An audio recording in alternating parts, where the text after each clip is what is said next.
Ok, normalement c'est bon, Christophe. Très bien. Du coup, on attaque quand vous le souhaitez. Oui, je pense qu'on peut commencer.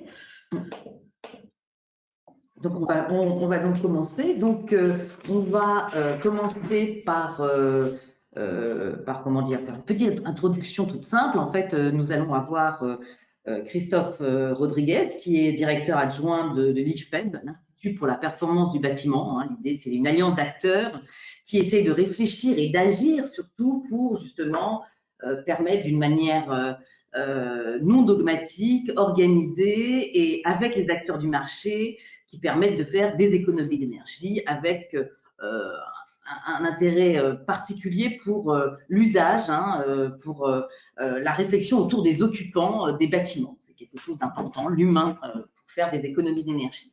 Et donc ensuite, nous aurons le témoignage de Bordeaux Métropole avec Monsieur François Lahonta, que nous remercions vivement de participer, merci beaucoup, qui est donc responsable du Centre Énergie et Fluide à Bordeaux Métropole et qui nous expliquera comment il organise tout ça et comment il a notamment participé aussi à nos concours. Nous faisons pas mal de concours pour accélérer les économies d'énergie, les concours Cube. Et Bordeaux Métropole a vraiment fait des étincelles avec des économies d'énergie très importantes à travers ces concours. Il nous expliquera tout ça. Donc maintenant, je laisse la parole à Christophe Rodriguez. À toi, Christophe. Et bien sûr, nous finirons par des questions-réponses que l'on peut poser tout au long du webinaire, mais vous pourrez poser de manière plus à l'oral, en fait, à la fin du webinaire. Oui, donc bonjour à toutes et à tous. Je suis Christophe Rodriguez, je suis directeur adjoint à l'IFPEB. Très heureux d'être avec vous aujourd'hui pour parler donc du décret tertiaire ou plus particulièrement du dispositif éco-énergie tertiaire. On va passer une petite heure ensemble, donc ça va passer extrêmement vite. L'objectif d'aujourd'hui, c'est de ressortir de cette heure d'échange et de partage avec deux choses. La première, c'est d'avoir tous les éléments de décryptage du dispositif. Et donc, on se posera quelques grandes questions comme finalement qui est concerné, quels sont les enjeux, les objectifs. Et puis la deuxième question qu'on a souhaité aussi poser à l'occasion de ce webinaire, c'est quelles sont les clés de la réussite. Voilà, vaste sujet, très ambitieux, on a une heure devant nous, donc je vous propose qu'on attaque sans plus tarder. Alors, tout d'abord, quand on prend un peu de recul, certains d'entre vous l'ont peut-être à l'esprit, mais le secteur du bâtiment représente quasiment la moitié des consommations énergétiques en France. Donc, c'est quand même assez significatif. Et quand on regarde les gaz à effet de serre, les fameux GES, on est sur environ un quart des émissions de gaz à effet de serre à l'échelle de la France qui viennent du bâtiment.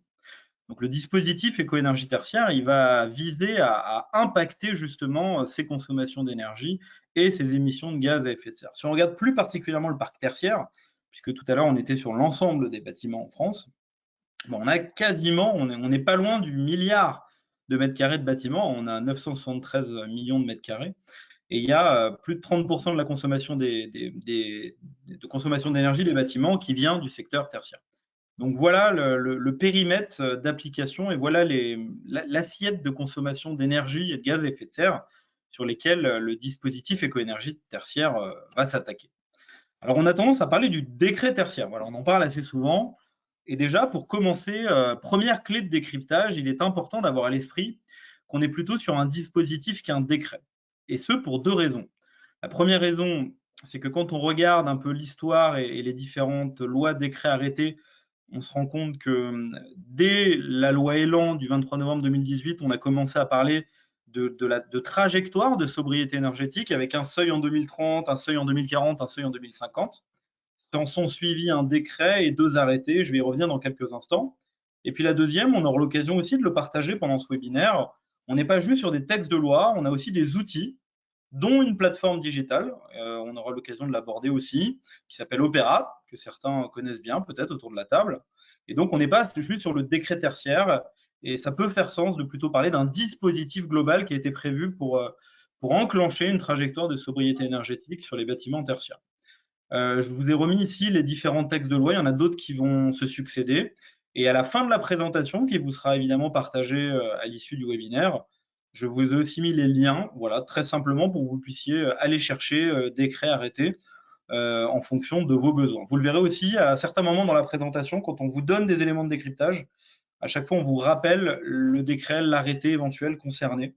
Encore une fois, l'idée étant de vous simplifier la vie pour apprendre le plus rapidement possible les tenants et aboutissants du dispositif éco-énergie tertiaire.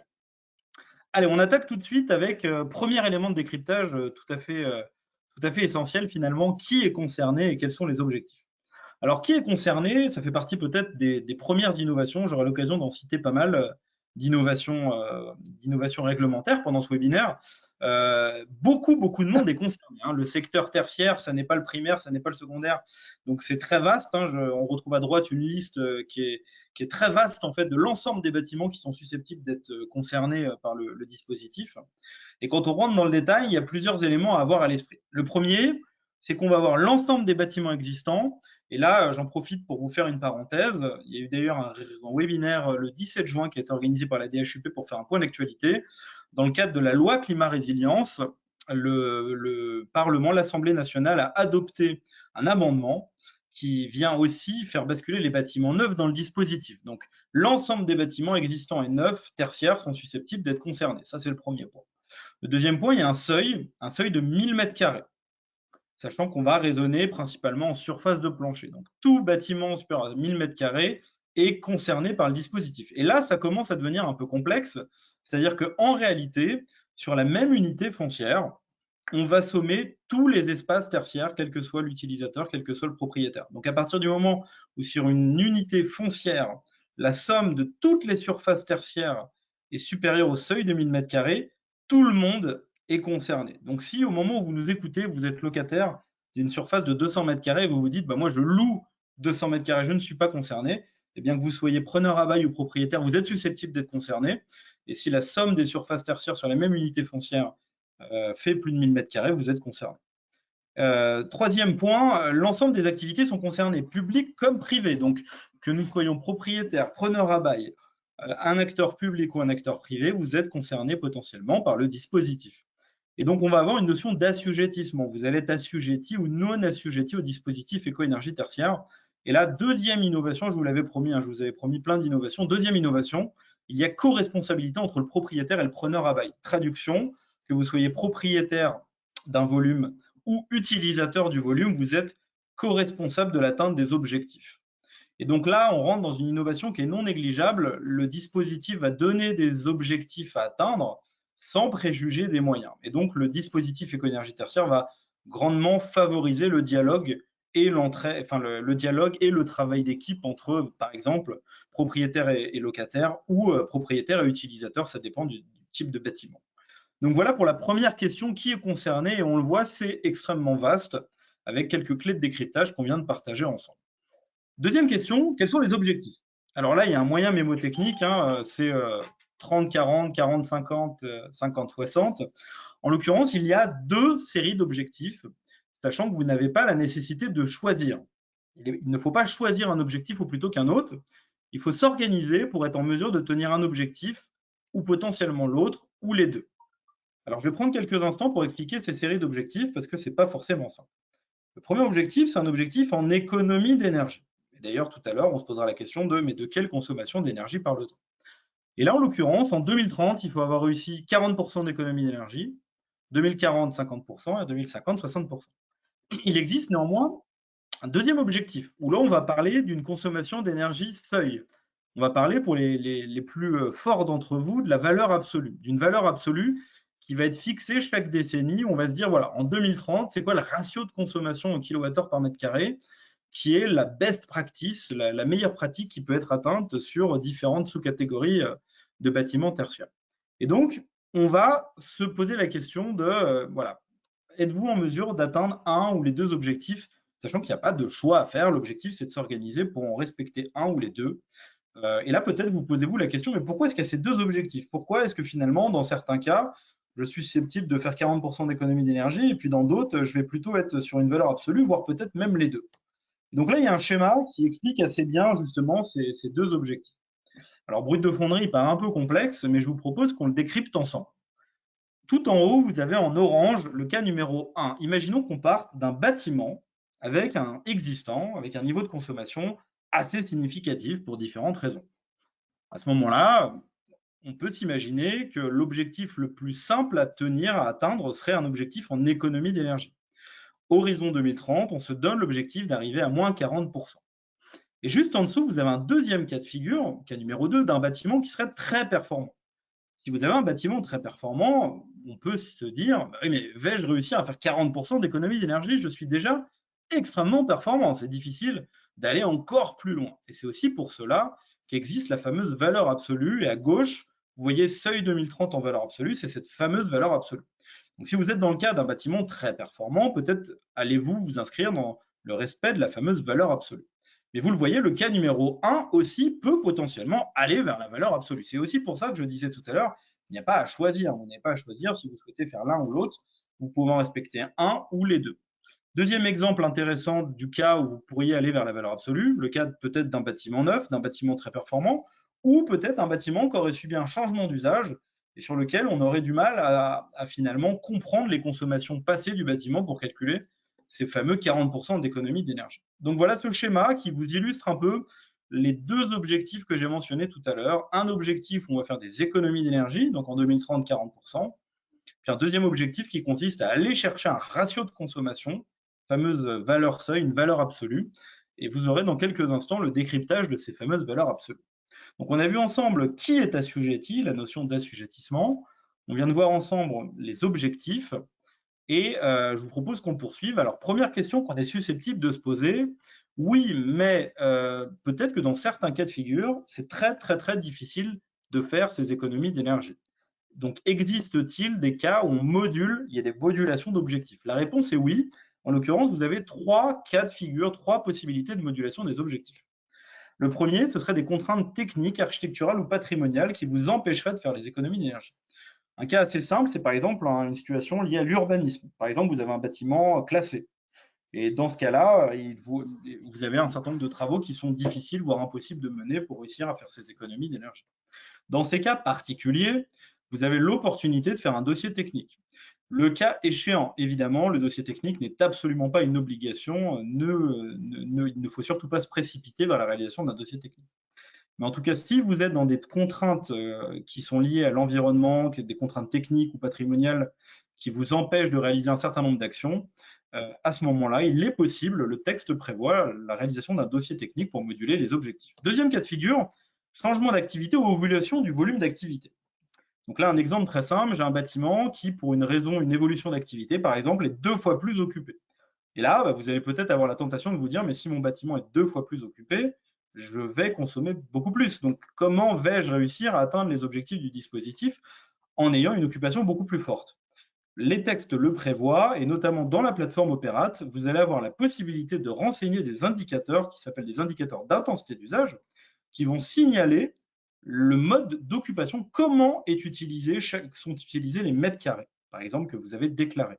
Et donc, de façon automatique, s'il y a des évolutions de l'intensité d'utilisation de votre bâtiment, ça impactera les différents objectifs qu'on a vus il y a quelques instants.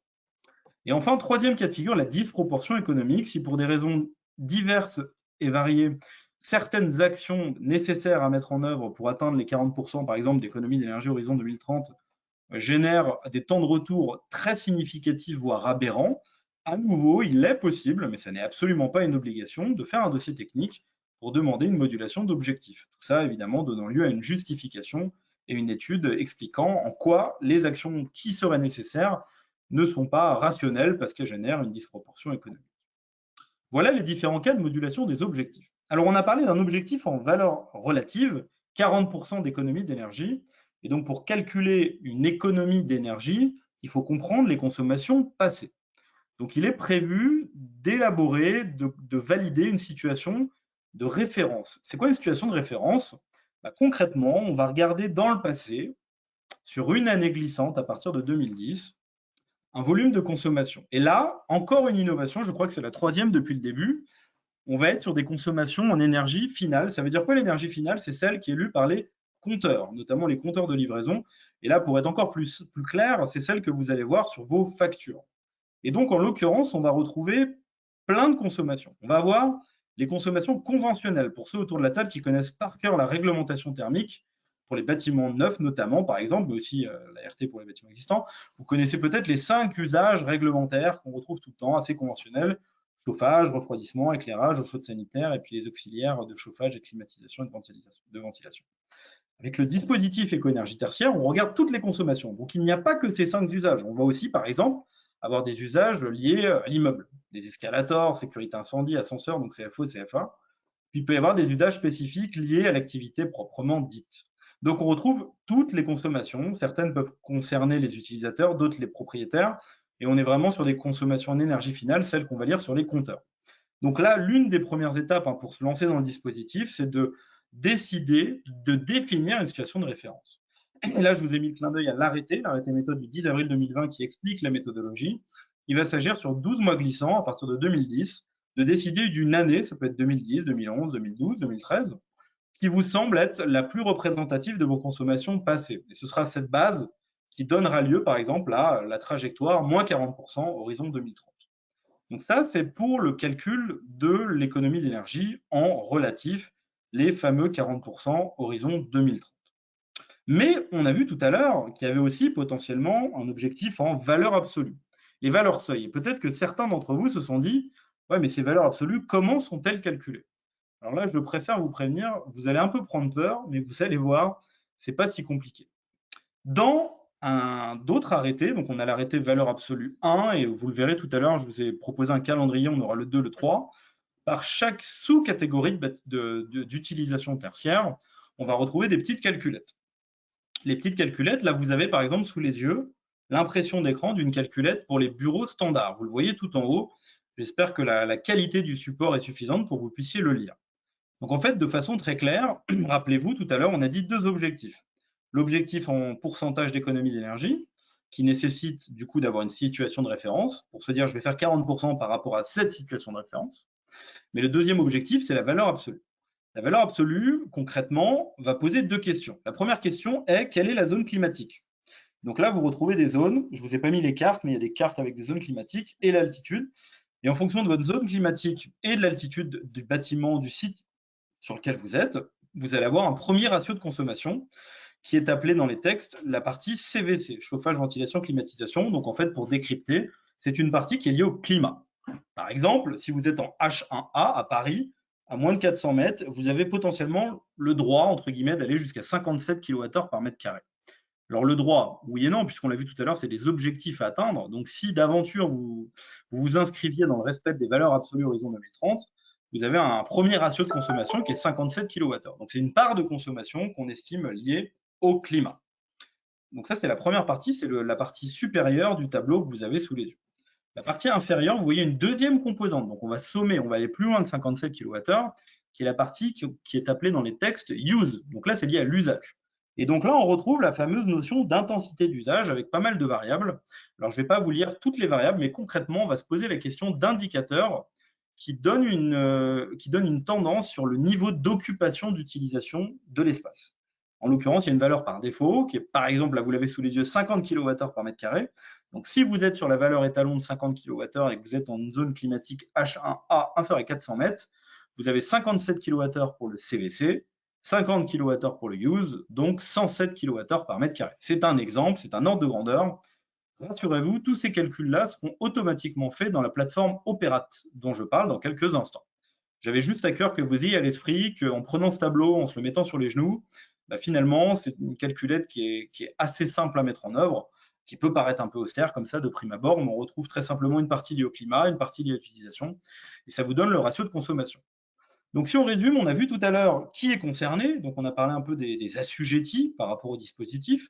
Ensuite, on s'est posé la question des objectifs du dispositif, on en a vu 2, un objectif en relatif, 40%, 50%, 60%, et un objectif en valeur absolue. Et à l'instant, vous venez d'avoir le décryptage de cette fameuse valeur absolue.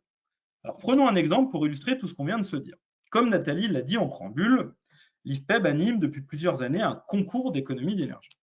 On y reviendra d'ailleurs tout à l'heure parce que ce concours est un moyen ludique d'accélérer des innovations organisationnelles et un travail d'équipe, par exemple, entre des utilisateurs et des propriétaires dans un bâtiment tertiaire défini. Et vous retrouvez ici la répartition des ratios de consommation de gens qui sont venus jouer avec nous au concours Cube avant d'avoir fait le concours Cube.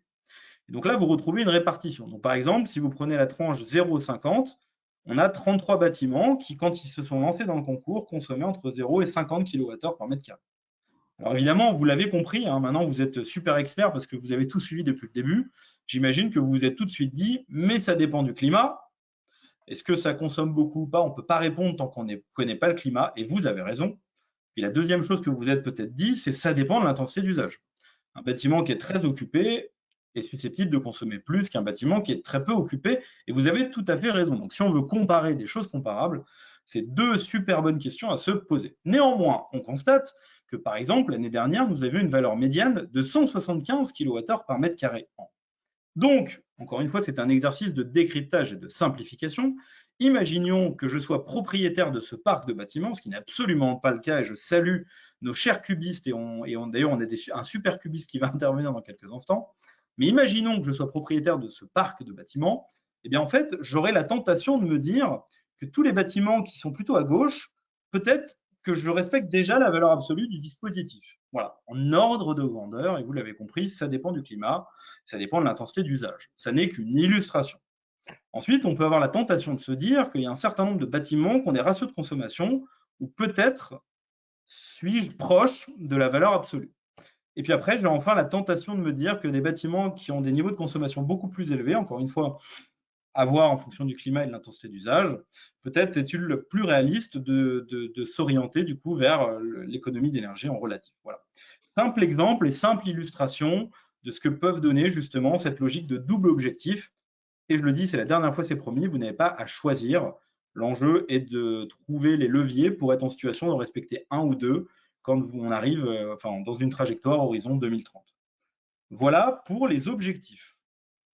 On en arrive à la plateforme Opérate. Donc on a vu qui était assujetti, on a parlé des deux objectifs avec quelques illustrations, et je crois qu'à 2 à 3 reprises, je vous ai parlé d'une plateforme, la fameuse plateforme Opérate. Alors de quoi s'agit-il? La plateforme Opérate, c'est une plateforme qui va être mise en œuvre pour observer et s'assurer du respect du dispositif éco-énergie tertiaire. Donc là, je crois qu'on en est à la 5e innovation, peut-être que je me trompe, mais je crois que c'est la 5e. Donc, pour la première fois en France, on va avoir une plateforme où on va pouvoir constater les niveaux de consommation des bâtiments partout en France. Ce sera évidemment anonymisé, mais en tout cas, on a des leviers pour observer justement le progrès énergétique sur l'ensemble des bâtiments qui seront concernés. Et l'objectif de la plateforme, ça va être de vous permettre de saisir vos données patrimoniales, donc de déclarer vos bâtiments, de définir vos fameuses situations de référence. Rappelez-vous tout à l'heure, quand on a parlé des 40% d'économie d'énergie horizon 2030, on s'est dit par rapport à des consommations d'énergie passées, donc maintenant vous avez bien en tête cette notion de situation de référence, la fameuse première année glissante, et de générer des attestations annuelles, sachant que les saisies opérates auront lieu de façon annuelle, il y aura des remontées annuelles, et ce sera tous les 30 septembre de chaque année. Je ne vous en dis pas plus, car dans quelques instants, on va se pencher sur le calendrier. Et donc là, vous aurez vraiment tous les jalons, donc je ne vous donne pas de date pour l'instant. La plateforme Opérate, elle va permettre du coup de visualiser les résultats annuels qui sont atteints, car même si l'objectif est d'horizon 2030, tous les ans, on va faire un point d'étape. Ce point d'étape donnera lieu à une attestation. Cette attestation sera un document qui sera susceptible d'être joint à la liasse dans le cadre d'une vente ou dans le cadre d'une location. Rappelons-nous, on est sur une co-responsabilité entre propriétaire et preneur à bail. Donc potentiellement, cette attestation est susceptible de jouer sur la fameuse valeur verte immobilière des différents espaces assujettis. Donc tous les ans, on a une remontée d'informations et les calculs que je vous expliquais tout à l'heure, ils sont faits de façon automatique pour regarder où on en est, sachant qu'on ne va pas réussir 2030 en une année, mais certains y arrivent, on aura l'occasion de se le redire. En tout cas, l'idée, c'est de suivre une trajectoire de progrès où pas à pas, vous vous orientez vers l'atteinte d'une performance horizon 2030, 2040, 2050. Donc, la plateforme Opéra aussi, c'est aussi un outil de mobilisation qui permettra dans le futur d'être un observatoire et d'avoir un retour d'expérience et de pouvoir comparer en fait les ratios de consommation, les progrès atteints par chacun, par chaque filière en fonction des typologies de bâtiments et des spécificités. Donc, ce sera évidemment une source de données extrêmement intéressante pour mieux comprendre les axes de progrès dans le secteur tertiaire. Dans les attestations annuelles, je vous ai parlé d'une attestation tous les ans, il y aura un dispositif de notation. Encore une fois, aujourd'hui, l'objectif n'est pas d'aller à chaque fois dans le détail du détail. Par contre, sachez qu'à chaque fois, on regardera, il y aura une notation qui sera donnée. Cette notation, elle répond à différentes questions. Sommes-nous en état de surconsommation par rapport à la référence? Si c'est le cas, encore une fois, toutes choses étant égales par ailleurs, et rappelez-vous que l'intensité d'usage est prise en compte dans le suivi des objectifs. Donc, si vous êtes en surconsommation, c'est très bizarre et vous avez une note grise noire. Ensuite, à partir du moment où vous faites des économies d'énergie, la question sera quelle est la trajectoire. Et donc, en fonction de différentes trajectoires, vous aurez une note qui sera plus ou moins bonne. La notation donne une indication sur la trajectoire de sobriété énergétique de l'espace qui est concerné par le dispositif. Et donc, on la retrouvera chaque année dans l'attestation qui sera faite pour toutes les surfaces concernées. Vous savez tout à présent sur la plateforme Opérate. Comme promis, on est vraiment sur des éléments de décryptage, on a peu de temps ensemble, donc je ne rentre pas dans le détail, c'est assez volontaire. L'idée étant de ressortir de ce webinaire avec des clés de décryptage et ne pas aller forcément dans le détail du détail. Allez, je l'ai signalé, je vous l'avais promis, et je vous propose à présent qu'on regarde un peu les dates clés et les éléments de calendrier, sachant que pour ceux qui ont suivi le webinaire des pouvoirs publics du 17 juin, il y a eu quelques évolutions dans le calendrier. Donc, les prochains mois vont être évidemment des mois et voire même des années d'apprentissage. Concrètement, d'ici la fin de l'année, peut-être deux éléments intéressants à avoir à l'esprit. Tout d'abord, il va y avoir une consultation sur un arrêté qu'on va appeler arrêté valeur absolue 2. Tout à l'heure, je vous ai parlé de l'arrêté valeur absolue 1. Vous avez vu ce qui se passait, la petite calculette pour calculer les valeurs absolues sur des bureaux standards, par exemple. On avait aussi des open space, flex office, l'enseignement. Enfin, il y a un certain nombre de sous-catégories qui étaient disponibles dans cet arrêté valeur absolue 1. Donc, on a un second arrêté valeur absolue d'ici la fin de l'année qui va être mis en consultation. En parallèle, une concertation sur la plateforme Opérate va être ouverte avec un groupe de travail dédié d'utilisateurs. L'objectif étant de s'assurer de l'ergonomie, de la facilité d'accès, de la réponse aux besoins des futurs assujettis et futurs utilisateurs de la plateforme. Et donc, il y aura une phase de concertation d'ici fin 2021. À partir de T1 2022, deuxième consultation pour un arrêté valeur absolue 3. On retrouvera les autres sous-catégories avec les petites calculettes pour avoir les valeurs absolues. Et la plateforme Opéra va être ouverte. Alors, à vrai dire, aujourd'hui, vous pouvez d'ores et déjà aller sur Internet, sur le site d'Opérate. Il est possible de créer des identifiants mot de passe. Donc, quand je dis ouverture de la plateforme Opérate, ce sera principalement en tenant compte de l'ensemble de la concertation qui aurait été faite l'année précédente. Et vous aurez la possibilité de créer des comptes et de créer des bâtiments, donc de commencer à prendre en main la plateforme Opérate et donc faire des expérimentations et des tests pour vous familiariser avec la plateforme. Avril 2022, une date importante car vous aurez la possibilité, je n'ai pas parlé d'obligation pour l'instant, de faire des saisies de données, des données de référence et donc de faire des calculs des objectifs. Je vous ai expliqué tout à l'heure les différents objectifs. Donc début 2022, on peut commencer à renseigner les bâtiments, faire des imports massifs si vous êtes sur des patrimoines de X bâtiments. Avril 2022, on peut saisir toutes les données de consommation et faire des calculs d'objectifs. Et la date à retenir, c'est le 30 septembre 2022, où là, pour le coup, il y a une obligation d'avoir fait l'intégralité des saisies et d'avoir tout renseigné dans la plateforme Opérate. Voilà, donc la date à retenir, c'est 30 septembre 2022. Pour mémoire, à la base, il y a eu un jalonnage entre 30 septembre 2021 et 30 septembre 2022, qui a été reporté au 30 septembre 2022. Mais je vous ai signalé quelques dates qui me semblaient utiles de partager avec vous pour que vous les ayez à l'esprit. Voilà pour le calendrier de la plateforme Opérate. On a vu ensemble les éléments de décryptage un peu macro du dispositif éco-énergie tertiaire. Pour mémoire, on a parlé de l'assujettissement, qui est assujetti ou pas. On a parlé des objectifs. Et puis ensuite, on a parlé de la plateforme Opérate et je vous ai donné quelques éléments de calendrier. On vous propose à présent un moment d'échange et de prise de recul sur les enjeux du décret, sachant que peut-être vous êtes en train de vous dire bah non, ce n'est pas de décret tertiaire, c'est dispositif éco-énergie tertiaire. Et vous avez raison, c'est plutôt dispositif éco-énergie tertiaire. Alors, quels sont les enjeux? Je vous ai parlé de pas mal d'innovations. Voilà, je crois que j'en ai mentionné 5 et là, on n'en retrouve que 4. Donc, il faudra que je revisionne le webinaire pour me rappeler où j'en ai trouvé une 5e.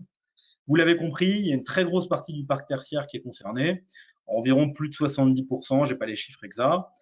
Toutes les énergies sont concernées, on est sur l'énergie finale, donc celle qui est liée au compteur, celle qui est dans les factures, et il y a co-responsabilité entre le propriétaire et les utilisateurs. Donc ça aussi, c'est une notion assez innovante, c'est-à-dire qu'on est condamné à travailler en équipe main dans la main pour le plus grand bonheur de tout le monde. On a des objectifs jalonnés jusqu'à 2050. Donc là, on est tenté de faire un petit clin d'œil à notre stratégie nationale de décarbonation, hein, la stratégie nationale bas carbone, qui donne un objectif collectif de neutralité carbone en 2050. Le dispositif éco-énergie tertiaire nous donne une trajectoire d'économie d'énergie, hein, donc c'est le premier étage de la fusée, horizon 2050, avec un jalon 2030, un jalon 2040 et puis le jalon 2050. Et puis le quatrième point, c'est cette fameuse plateforme. Voilà, on a un nouvel outil dans le paysage réglementaire. On va pouvoir faire du reporting et du suivi de consommation. Puis on va avoir une mine d'or d'informations de quelles sont les trajectoires de progrès qui sont atteignables, qui sera totalement inédite sur le parc tertiaire. Donc ça, c'est quelque chose de très important. Donc on est sur un dispositif qui est inédit, qui est très ambitieux et innovant. Donc la question qu'on peut se poser, c'est quelles sont les clés pour réussir? Voilà, quelles sont les clés pour réussir le dispositif éco-énergie tertiaire? Et puis, on avait envie de partager avec vous peut-être 2 clés. La première, c'est qu'il faut le comprendre. Donc là, je ne vous ai pas ennuyé avec les équations, etc., sachant que, rassurez-vous, la plupart sont automatisées dans Operate. Donc, vous n'aurez pas à faire les calculs avec vos calculatrices sur un coin de table. Tout sera automatisé et c'est aussi ça les bénéfices de cette fameuse plateforme Operate, c'est d'avoir l'automatisation d'un certain nombre de choses. Mais la première étape, c'est la compréhension du dispositif. Donc, il faut effectivement se plonger dedans. Aujourd'hui, vous avez eu la partie simplifiée. On était plutôt sur un décryptage un petit peu macro de dispositifs éco-énergie tertiaire. Mais je pense nécessaire de se le dire, il y a un temps de compréhension, d'apprentissage. J'en profite pour faire un clin d'œil. Sur le site Operate, vous avez une foire aux questions, une FAQ, où vous retrouvez plein de questions particulières qui ont été posées, avec une adresse mail si vous avez d'autres questions à poser. Je vous encourage vivement à aller jeter un coup d'œil.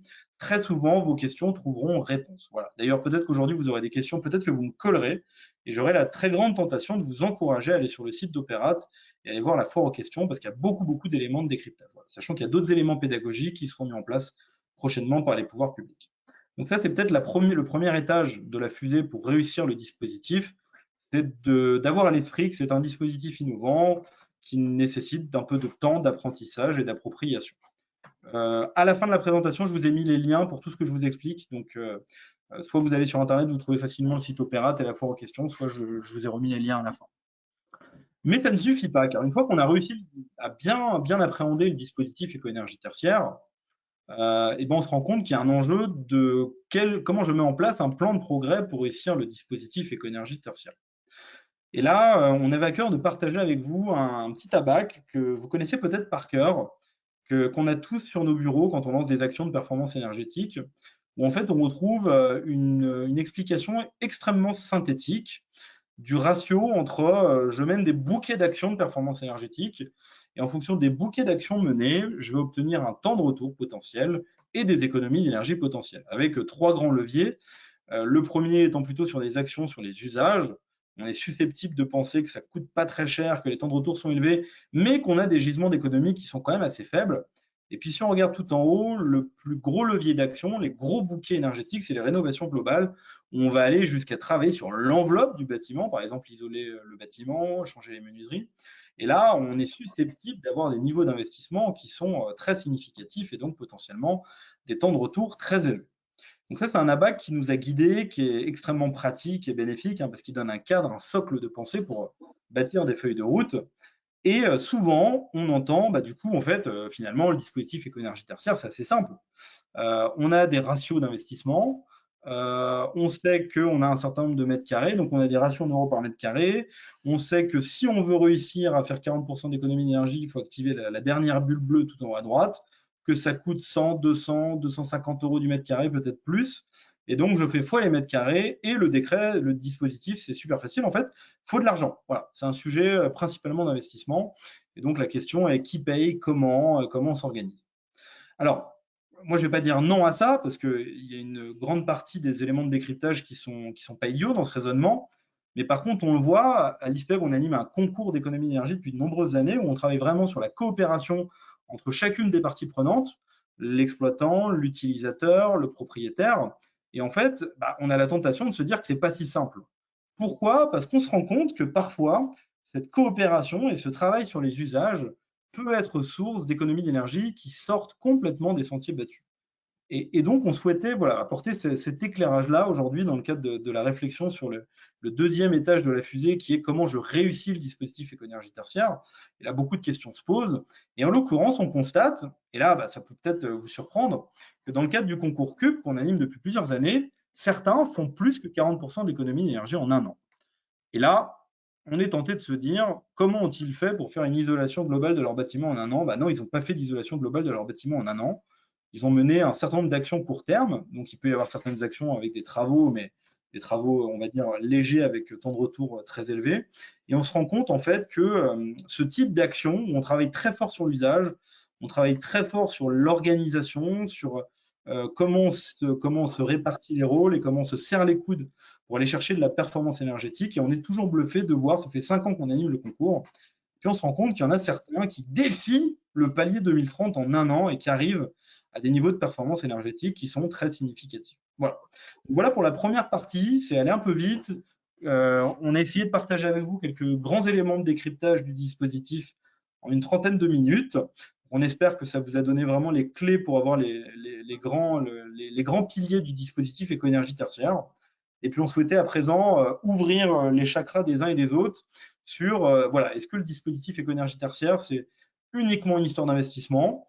Très certainement, il y a un sujet d'investissement, c'est clair, mais n'y a-t-il pas des leviers de sobriété très importants liés à l'organisation, la coopération, la communication entre chacun? C'est une question qu'on souhaitait poser, et puis on vous a fait le clin d'œil d'un concours d'économie d'énergie qu'on anime à l'IFPEB depuis assez longtemps et qui révèle des gisements d'économie tout à fait intéressants sur les usages. Et donc, on souhaitait le partager avec vous. Voilà pour la première partie du webinaire. On aura l'occasion de prendre un certain nombre de questions. J'ai vu qu'elles avaient été posées au fil de l'eau. Mais je propose, sans transition, d'accueillir Bordeaux Métropole qui vient partager avec nous, François Lahonta qui est avec nous et qui vient partager un retour d'expérience. François, c'est à vous, je vous laisse la parole. Eh bien, merci. C'était parfait comme présentation synthétique.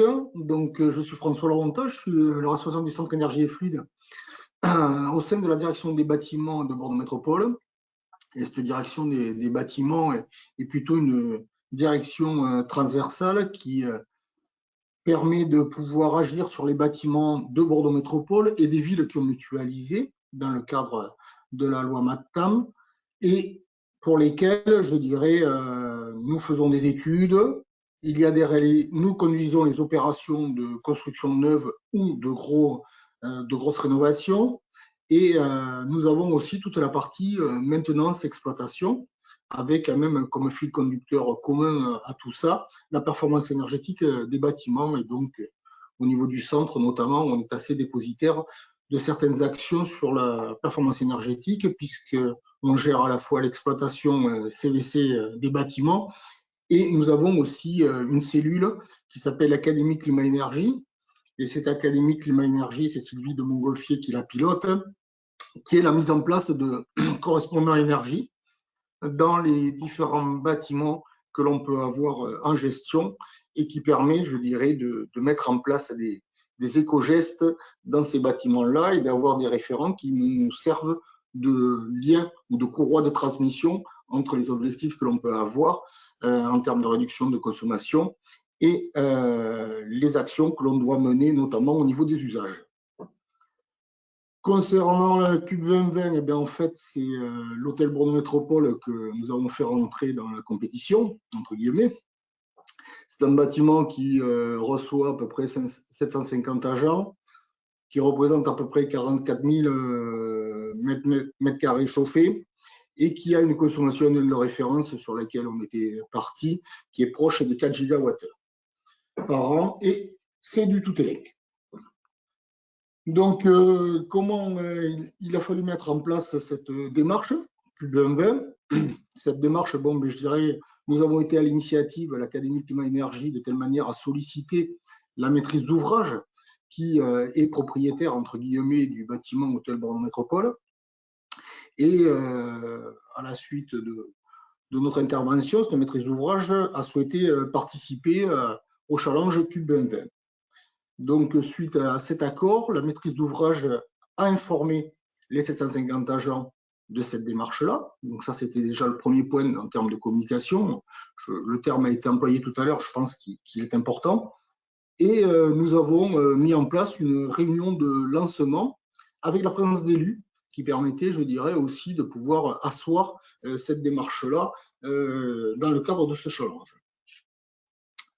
À partir de là, il a fallu un petit peu s'organiser et nous avons un petit peu réparti cette organisation. D'une part, nous avons pu avoir d'identifier des interlocuteurs du site grâce à la maîtrise d'ouvrage, qui est la direction de l'immobilier, entre parenthèses.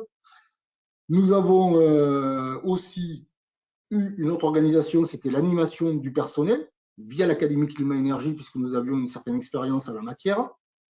Et le troisième point, c'était toute la gestion des équipements dans lequel on a associé l'exploitant du site, qui à l'heure actuelle est la société Atalia.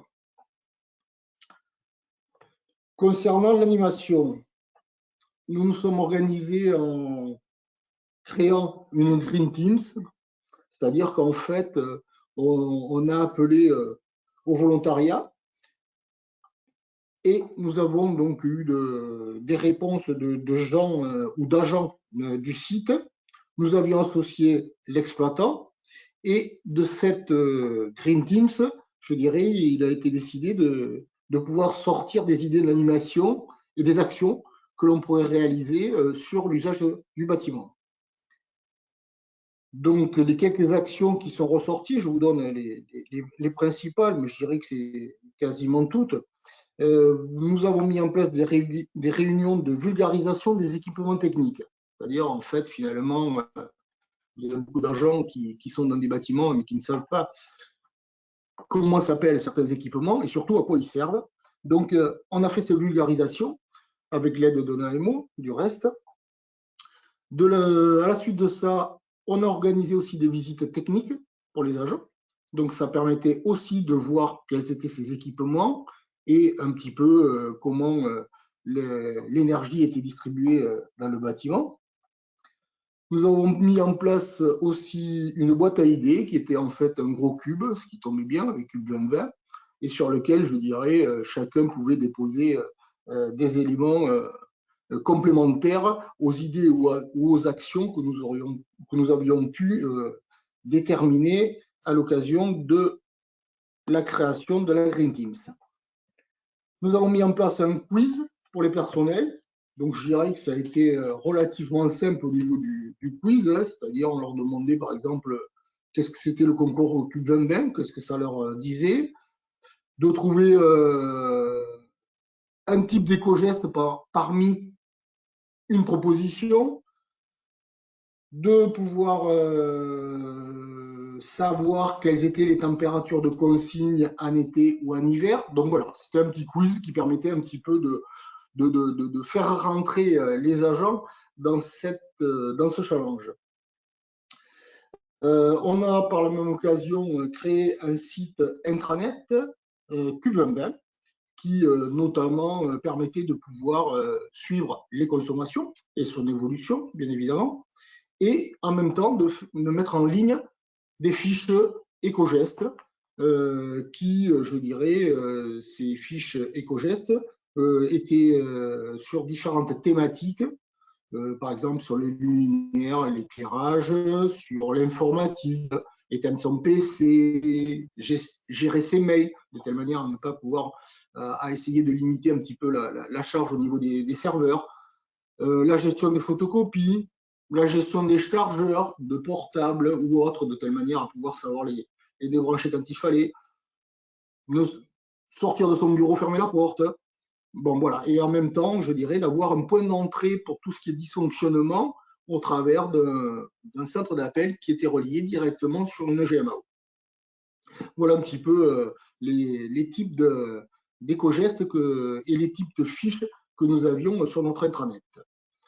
Nous avons aussi travaillé sur une campagne d'affichage de ces éco-gestes. Donc, je dirais, au-delà de les avoir sur intranet, on les a un petit peu déployés sur le bâtiment en fonction de certaines thématiques et on a changé les thématiques au fur et à mesure que l'on pouvait avancer dans le challenge. Et nous avons aussi mensuellement affiché l'évolution des consommations par rapport à l'objectif qui nous était tenu que l'on souhaitait avoir par rapport à l'engagement énergétique que nous avions sur ce bâtiment. Donc voilà, ça c'était sur la partie animation. Donc là, effectivement, on voit qu'on y a fait participer les agents et qu'on s'est appuyé en relais par rapport à la maîtrise d'ouvrage et aux interlocuteurs de maîtrise d'ouvrage que nous avions sur le site. Deuxième axe, ça a été l'axe qui a été privilégié sur les équipements techniques avec une organisation de l'exploitant qui nous a mis en face un energy manager et un technicien qui permettait, je dirais, d'aller faire les actions les plus rentables sur le site et surtout d'avoir une réactivité par rapport aux actions que l'on souhaitait mettre en place. Pour mémoire, le site d'Hôtel Bordeaux Métropole est composé d'une thermofrigo-pompe qui a sa partie condensation, entre guillemets, sur des degrés bleus, qui est tout simplement un échange avec le réseau d'égout qui nous permet d'avoir une température constante et de pouvoir travailler sur la thermofrigo-pompe sur cette température-là constante, avec un appoint géothermique lorsque nous pouvions avoir des fluctuations en termes ou de débit d'eau ou de température dans cet échangeur degrés bleus. Nous avons des centrales de traitement d'air, des plafonds rayonnants et 350 m² de photovoltaïque. Le bâtiment, lui, est composé d'un grand plateau de 3 étages et d'une tour accolée de 15 étages. Voilà, c'est pour vous situer un petit peu le bâtiment. Les actions qui ont été entreprises par l'exploitant, c'est d'abord de faire des relevés ou d'avoir des relevés journaliers hebdomadaires des compteurs et des sous-compteurs sur certains usages qui nous paraissaient, je dirais, être importants dans la consommation énergétique. On a mis en place une optimisation des plannings horaires de fonctionnement des équipements, donc c'est-à-dire qu'effectivement de bien tout recaler en termes d'utilisation des équipements en fonction de l'utilisation du bâtiment. Nous avons aussi optimisé les réglages des régimes d'eau ou des lois d'eau et des consignes, donc pour tous les équipements de traitement d'air et les plafonds rayonnants. On a amélioré le fonctionnement de la thermofrigo-pompe sur l'échangeur degrés bleus, de telle manière à, je dirais, avoir une automatisation sur le basculement sur la géothermie lorsque, effectivement, nous avions des fluctuations de température de débit qui généraient des surconsommations au niveau de la thermofrigo-pompe parce qu'elle n'arrivait plus à avoir le rendement tel qu'on l'aurait souhaité. Ensuite, on a travaillé sur la gestion de l'intersaison à la thermofrigo-pompe, c'est-à-dire qu'en fait, sur l'intersaison, on a des zones neutres, entre guillemets, où effectivement, on n'a pas forcément besoin de chaud, on n'a pas forcément besoin de froid. Et à partir de ce moment-là, on a fait, je dirais, des coupures, pas sauvages, mais effectivement, nous avons arrêté certains types d'installations, notamment les pompes à chaleur, notamment, je dirais, les pompes de circulation lorsque ce n'était pas utile. Et nous avons simplement gardé sur des groupes de froid qui étaient initialement prévus sur du secours pour travailler sur les salles serveurs qui, elles, ont besoin d'avoir un rafraîchissement en continu. Mais ce n'était pas la peine de lancer une grosse machine à fournir du froid pour une zone qui était relativement petite par rapport à l'ensemble du bâtiment. Et nous avons mis en place une extension programmée des éclairages des bureaux et des salles de réunion à partir de 12 heures, puisqu'en fait, après, normalement, il y a un éclairage naturel qui peut être satisfaisant, mais malgré tout, chaque utilisateur avait la possibilité de pouvoir faire une relance ou du moins de remettre l'éclairage nécessaire en fonction de l'utilisation et des travaux qu'il devait réaliser. Voilà, donc, en résumé, on a travaillé. Il est important d'avoir, dès le départ, je dirais, une organisation, un petit peu un mode projet, quelque part. Il est important que la maîtrise d'ouvrage, donc le propriétaire du bâtiment, soit impliqué. Il est important que les utilisateurs soient impliqués Et il est important d'avoir quelqu'un qui puisse piloter tout ça. Et en l'occurrence, c'est Sylvie de Montgolfier qui a piloté tout ça, de telle manière à avoir un fonctionnement qui soit le plus opérant possible. Donc, sur le bilan, je pense que l'organisation et l'implication des acteurs nous ont permis d'arriver au résultat que l'on a pu avoir, qui représente 27% d'économie cumulée, ce qui est quand même une économie de l'ordre de 138 000 € pour la collectivité.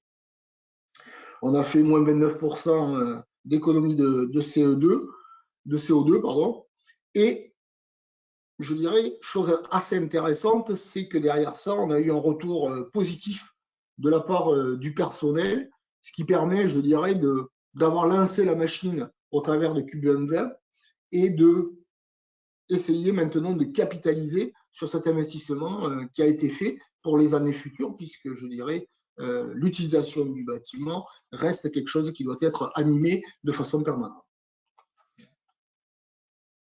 Voilà un petit peu pour le témoignage de Bordeaux Métropole, tel que vous l'avez affiché à l'écran. Parfait. Merci beaucoup, Monsieur Larenta, pour ce témoignage. C'est quand même très impressionnant, les résultats de 27% pour la métropole de Bordeaux, avec toutes ces actions qui ont été mises en place. Donc, bravo. Je pense qu'on a quelques questions. Je vois l'heure, donc je vais poser les questions directement. Alors, j'ai Jessica Mina qui a posé la question: faut-il atteindre les deux objectifs en absolu, CVC et Youth à part, ou la somme des deux? Je pense que la question est pour Christophe. Donc, Christophe, je te laisse répondre. Oui, tout à fait. Alors, déjà, bon, je vais radoter, mais c'est volontaire. Donc, on n'a pas besoin de choisir un objectif. Il faut s'organiser pour en respecter un ou les deux horizon 2030. Donc, la valeur absolue, on n'est pas obligé d'aller vers la valeur absolue ou vers l'économie relative. Il faut en choisir aucun. Ça, c'est le premier élément de réponse. Et le deuxième, non, il ne faut pas respecter CVC Use, en fait. CVC Use, c'est la mécanique pour calculer la valeur absolue. C'est vraiment la partie mécanique. C'est comme ça que ce sera fait dans Opérate. C'est-à-dire que dans Opérate, ça sera transparent. Vous remplirez un certain nombre de données et puis automatiquement, Opérate calculera la somme des deux et donnera un ratio de consommation en kilowattheure par mètre carré. Donc, il n'y a pas d'objectif caché de devoir tenir CVC et Use, ce qui serait d'ailleurs assez compliqué parce qu'en fonction des plans de comptage que vous avez, des données énergétiques à votre disposition, vous n'avez pas forcément la parfaite décomposition CVC et Use, quoi. Donc ce n'est pas deux sous-objectifs, c'est juste la mécanique pour aboutir à un ratio de consommation qui est la fameuse valeur absolue. Voilà pour cette question. Merci Christophe et merci pour la question, Madame Nina. On a une deuxième question de la part de Stéphane Rondu. Très intéressant le témoignage de Bordeaux Métropole. Comment transposer ceci sur des communes de 200 à 2000 habitants et donc de peu de patrimoine avec des mairies, des écoles, des salles des fêtes? Je ne sais pas si Monsieur Larenta, vous souhaitez répondre, mais sinon on a une experte avec nous qui pourra nous aider aussi. Je n'ai pas compris quelle était la capacité, le nombre d'habitants. C'était combien? 200 à 2000. D'accord, 200 à 2000. Je dirais que nous avons mutualisé des villes, comme Ambarès, je ne sais pas s'il y en a qui ça parle, mais bon, qui est une ville, je dirais, qui a à peu près une trentaine de bâtiments, voilà. Et en fait, au niveau de l'Académie Climat Énergie, on a commencé par mettre en place un pilote sur lequel la ville a un petit peu d'investissement par rapport, je dirais, à la mise en place des outils. Mais après, je dirais que cet investissement est sur plusieurs années rentabilisé. On a l'expérience sur la ville de Bordeaux, mais là qui était quelque chose de plus grand, où on sait que les économies dues à l'utilisation sur tous les fluides, donc eau, gaz et électricité, je dirais grosso modo couvrent les investissements que l'on peut réaliser dans le cadre de l'animation. Voilà. Oui, bonjour. Je voulais juste rajouter en fait que justement cette année nous allons lancer le concours Cube, le Cube scolaire aux écoles. Donc les écoles pourront participer à partir de la rentrée avec ces accompagnements, etc., des accompagnements auprès de leurs professeurs, des chefs d'établissement, etc., qui permettent justement de motiver les occupants des établissements Donc, au niveau des écoles, aujourd'hui, c'est quelque chose qui est possible. Et au niveau des mairies, ce sont des bâtiments également qui pourraient participer au concours Cube Classique, quoi. Donc, c'est aussi une manière de mettre le pied à l'étrier pour commencer à agir pour le décret écotertiaire. En fait, je voulais juste rajouter quelque chose, c'est qu'effectivement, je dirais, lorsqu'on rentre à l'Académie de Climat et Énergie auprès d'une ville, quelle qu'elle soit, je dirais que déjà, il faut avoir la porte d'entrée, ce sont les élus. Je dirais donc il faut qu'il y ait, je dirais, une volonté politique à cette écoute. Et à partir de ce moment-là, l'expérience montre que derrière ça, ça permet de l'expliquer, de la présenter à différents agents. Et en fait, on a toujours, je dirais, jusqu'à maintenant, trouvé des agents qui sont volontaires dans le cadre de leur rôle de correspondant énergie. Donc, je dirais que tous les mois, ils sont accompagnés, ils ont des résultats. On ne fait pas de concours entre les écoles ni quoi que ce soit, mais en fait, on leur donne des informations sur leur consommation par rapport au mois précédent, par rapport à l'année précédente. On les aide lorsqu'ils ont des difficultés, et puis eux-mêmes, surtout, ramènent des idées qui peuvent être mises en application. Donc, en fait, l'académie s'auto-alimente aussi au travers des nouveaux arrivants. Parfait, merci beaucoup, Monsieur Larenta. J'ai deux questions avant qu'on termine. De Laurent Riochet, donc qui est responsable du respect des attendus de décret au final, bailleur ou locataire? Il paraît difficile qu'il en ait deux. Christophe, et juste je vais lire aussi la deuxième question de Monsieur Riochet. Quelles conséquences si non-respect des attendus, saisie des données, non tenues des cibles? Oui, très bien, c'est une excellente question. Donc en fait, il y a effectivement co-responsabilité entre bailleur et locataire. Co-responsabilité, ça veut dire que si ça fonctionne, c'est tant mieux, et si ça fonctionne pas, les deux sont responsables. Donc il y a bien co-responsabilité. Le dispositif ne donne pas la recette de cuisine. Donc, il ne dit pas qui doit faire quoi, puisque c'est éminemment complexe. Vous savez que c'est extrêmement complexe de savoir si c'est l'utilisateur qui va mener certaines actions ou si c'est le propriétaire. Donc, le décret, en fait, incite évidemment de façon intrinsèque lourdement à ce qu'il y ait un travail d'équipe entre bailleur et locataire, mais ne donne pas la recette de cuisine. Il ne donne pas des impositions d'actions qui doivent être menées par l'un ou par l'autre. Et d'ailleurs, la plateforme Opérate a été pensée pour être fonctionnelle, même si personne ne se parle. Sachant que plus les gens se parlent, plus coopèrent, plus tout devient simple. Voilà. Je ne rentre pas dans le détail, mais par exemple, sur Opérate, plus il y a du travail d'équipe, plus c'est simple. Et plus chacun travaille en silo, plus c'est assez complexe en termes de saisie, etc. Ensuite, sur le non-respect des attendus, il y a effectivement un certain nombre de dispositions qui sont prévues si les données ne sont pas saisies en temps et en heure et si les objectifs ne sont pas atteints. La philosophie se base principalement sur une logique de name and shame, c'est-à-dire qu'il y a un site d'État qui listera en fait l'ensemble des assujettis qui n'ont pas joué le jeu et qui n'ont pas tenu les engagements. Donc c'est vraiment la philosophie du dispositif. Il y a néanmoins des systèmes d'amende qui peuvent, par exemple, si vous ne respectez pas les objectifs d'économie d'énergie, qui peuvent aller jusqu'à 7 500 € pour une personne morale, mais après un système de mise en demeure, de relance, etc., avec la possibilité de fournir des plans d'action correctifs dans un délai défini. Donc voilà, donc la philosophie principale, c'est le name and shame, avec un site public qui listera les gens qui n'ont pas joué le jeu. Et on peut aller jusqu'à des systèmes d'amende que j'ai mentionnés précédemment. Merci Christophe. Et pour terminer, une deuxième question de Monsieur Rendu sur comment attendre 30% de baisse des consommations dans un petit patrimoine sans faire des gros travaux lorsque, durant l'hiver, il faut aérer avec les nouvelles consignes de la crise sanitaire. Moi, je peux commencer à répondre. Déjà, on espère que pour le prochain hiver, on ne sera plus dans cette crise.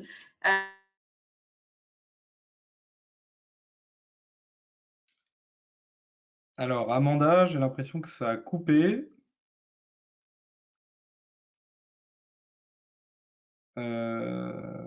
Monsieur Lahonta, est-ce que vous m'entendez? Moi, je vous entends toujours très bien. D'accord, donc je vais prendre la main, du coup, ça a coupé de son côté. Oui, plusieurs éléments de réponse. Donc, le premier élément de réponse, c'est que l'année 2020 et l'année 2021 ont été jugés non représentatifs étant donné qu'on est en période de crise. Donc voilà, ça c'est un premier élément de réponse, c'est-à-dire que le contexte de la crise sanitaire, évidemment, est pris en considération. Ça, c'est le premier élément. Le deuxième élément, sur les 30% de baisse de consommation, sans faire de travaux conséquents, c'est une excellente question. Moi, je n'ai pas de réponse dogmatique, hein. Je déteste les réponses dogmatiques puis astiques de questions. En fait, on ne peut que vous partager un retour d'expérience qui est le fruit de 5 ans, plus de 5 ans de concours Cube. On est bluffé chaque année par les niveaux d'économie d'énergie qui sont atteints sur les bâtiments par la coopération, par le travail d'équipe. C'est vraiment bluffant, c'est impressionnant. C'est-à-dire que chaque année, on a vraiment des gens qui sont bluffés de voir qu'en se mettant autour de la table, ils étaient certains de se parler, mais finalement, ils ne se parlaient pas tant que ça. Et la démarche un peu ludique du concours Cube aide à aller chercher des gisements qui n'étaient même pas à l'esprit des différentes parties prenantes qui faisaient leurs meilleurs efforts pour faire le maximum d'économie d'énergie. Donc, je n'aime pas faire de réponse dogmatique. Je peux juste vous signaler que depuis 5 ans qu'on anime le concours Cube, chaque année, en moyenne, les gens font 15% d'économie d'énergie. C'est une moyenne constatée, rien que par la coopération et le travail d'équipe. Et ensuite, peut-être est-il nécessaire de mener des travaux néanmoins. Comme je l'avais promis, pas de réponse dogmatique. Mais voilà, ce qu'on souhaitait partager comme message, c'est travaillons fort sur les usages et sur la coopération et le travail d'équipe. Moi, j'ai eu l'occasion de voir des bâtiments qui avaient des GTB, des gestions techniques du bâtiment qui étaient extrêmement performantes et sur lesquels on a quand même réussi à faire 10%, 15% d'économie d'énergie. Et ça peut vous paraître peut-être bluffant, mais on a beau avoir une GTB extrêmement performante. Si elle n'a pas été réglée, commissionnée comme il se doit, elle n'atteint pas la quintessence de sa performance. Et quand vous avez les utilisateurs autour de la table pour faire les réglages, je peux vous assurer que ça va beaucoup plus vite et que c'est beaucoup plus efficace. Donc, ça n'est qu'un exemple. Voilà. Je n'ai pas répondu à l'entièreté de la question, j'ai apporté quelques éléments de réponse, mais la question était très dure. Voilà. Donc, j'ai fait ce que j'ai pu. Voilà. Bon, bah écoutez, je ne vois plus d'autres questions. Il est 17h04, on est un petit peu en retard. Je remercie chaleureusement François Laronta d'avoir été avec nous et d'avoir partagé un retour d'expérience terrain concret dans la vraie vie avec des vrais gens, avec des vraies économies d'énergie. Et puis, merci à toutes et à tous d'avoir été présents. On a été à peu près 70 à l'occasion de ce webinaire et on espère que vous repartez avec plein d'énergie positive pour continuer de vous organiser ou accélérer vos organisations pour réussir le dispositif éco-énergie tertiaire. Car vous le savez, on ne dit pas décret tertiaire, on dit dispositif éco-énergie tertiaire. Merci à tout le monde et à très bientôt. Merci, au revoir. Au revoir.